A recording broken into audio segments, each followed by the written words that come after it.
And welcome, ladies and gentlemen, to our first broadcast of 2011. Just now realized that, John. Yep. So, yay us on that. You know, we're about 2 months into it now. And, boy, things are heating up, and I just love it. And, you know, basketball is officially in the air. For football season's forgotten about. South Charleston getting kicked out who. You know, haven't heard about that. No more. Right now it's all basketball, and things are continuing right here in Big Coal Country. We made our second trip over here to the Sherman Tide. You know, Roll Tide, it seems to be the theme over here. We got a pretty nice crowd on hand, as you'll see here in a few minutes. But for us, we're lucky. We actually get to watch two teams that we're both pretty familiar with. Yep. Sherman and Lincoln County, both host schools for WVSN. Right. And we thank them for that. So it's almost like an honor to knock two schools out on the same night. Yeah, it's good to be here. In the same game. So well, we should at least know everyone's name. Right. You know, most fluent broadcast that we have. Because it's hard. These viewers, I don't know if you've just tried to randomly memorize 10 or 11 names and just spit them out on command, but in 20 minutes. Yeah, really. I mean, Tony does a good job of it. So no, we. Well, I mean, you do the play-by-play, so I mean, obviously you take the more brunt of it than I do. I try to come in and be savvy. If we didn't have day jobs, this would be a lot easier, wouldn't it? I think I'd starve to death. Yeah, we're not. Oh, goodness. Aldi's. Here we go. Anyway, starting lineups. I believe that's why we got on the air here. I think it's where we started. Oh, goodness. Delirium. All righty. First for the Lincoln County Panthers. You know, they come into the game, you know, MSAC. They no easy schedule in the MSAC. And, you know, and tonight's one of them games where they got to be careful. Coach Plumley's boys, as he talked a little bit earlier, you got to be careful. These are the teams that you really got to watch out for. Right. You let them hang around in it. You know, next thing you know, Sherman Tide's coming up and snipping them around a little bit. I mean, Lincoln County is the favorite. You know, being the bigger school, more students. You know, have more size than Sherman. Right. You know, have a lot more kids to choose from too. But you know, they got that tough job of not allowing the upset tonight by Sherman, because Sherman's in one of them rare situations where they got everything to win and nothing to lose. And Lincoln County's got nothing to really. Well, they got they're getting on the winning track. I mean, but not as much to win per se as beating a AA school. Right. As in a AA school beating a AAA. Yeah, if you had to put a value on it, Tony, it wouldn't be as high of a numerical value if the Lincoln County Panthers win as opposed to if the Sherman Tide knock off the Panthers. Right. There's probably a lot more people excited in Sherman about Lincoln County Absolutely. than up in Lincoln County excited about beating Sherman. Right. But here's your starting lineup. Again, musical chairs played around on Coach Plumley's squad. We've done this is our fourth game of his now, if I'm not mistaken. And this is the fourth different starting lineup we've had. And he hasn't had the same starting lineup in one same game yet, if I'm not mistaken. It'd be close. They just fall like flies for some reason. Well, in this scenario, you know, but luckily for Coach Plumley, they were able to get back their senior captain and leading scorer, Cody Blankenship, 6'5" senior. He's been out the last 3 games with mono again. And other big man down low will be Zach Chris starting instead of Stephen Hash, who has been who's going to be out tonight for reasons. And then also the rounding out the final 5 will be the sharpshooting 2-guard, Billy Queen, the 6-foot senior transfer out of Scott High School. And Cody Williamson, we've seen him score a few points a time or two and shoot some threes. 6'3" senior swing guard / forward.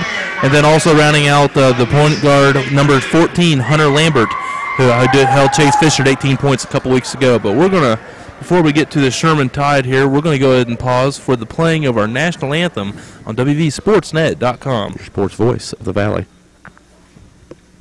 Oh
All right, and we're back here.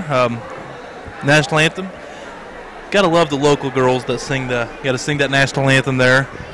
They always do a very, very good job. That's right. Another awesome interpretation there of our nation's pride.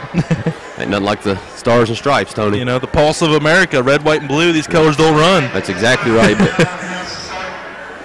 But back here, now we've heard the Lincoln County starters. John, why don't you go ahead and go over with us our Sherman Tide starting 5 here with us. Okay. We saw them last Friday here against Clay County, but for the folks that didn't get to see them. Yeah, let's starting 5 for Coach Duncan's Tide.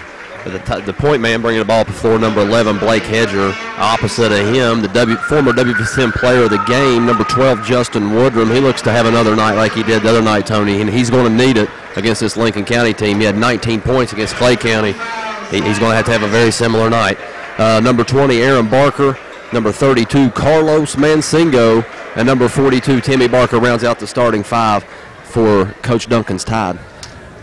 I'm not really sure what. I mean, we've seen Sherman play a few times. Once we've seen Lincoln County. I think we're more safe to say what we can expect out of Lincoln County, and that's probably going to be tonight, especially in this game. Get the ball down low, right? Use their mismatches down underneath the basket. I mean, they got Zach Christ, but I think we need to go switch this over here to Sherman. What they need to do to win, like you said, they got 19 points out of Justin Woodrum in the Clay County game. Well, you heard Duncan in the pregame. He said, "Listen, they can't play to their game, Tony. They can't walk the ball down the floor. They got to get out and run if they want to even have a chance to stay in this ball game." Because have we seen Lincoln County? That is their game, is slowing it down. So maybe if we pull things off here a little bit, they get them going. That's not quite the game that Lincoln County likes to play.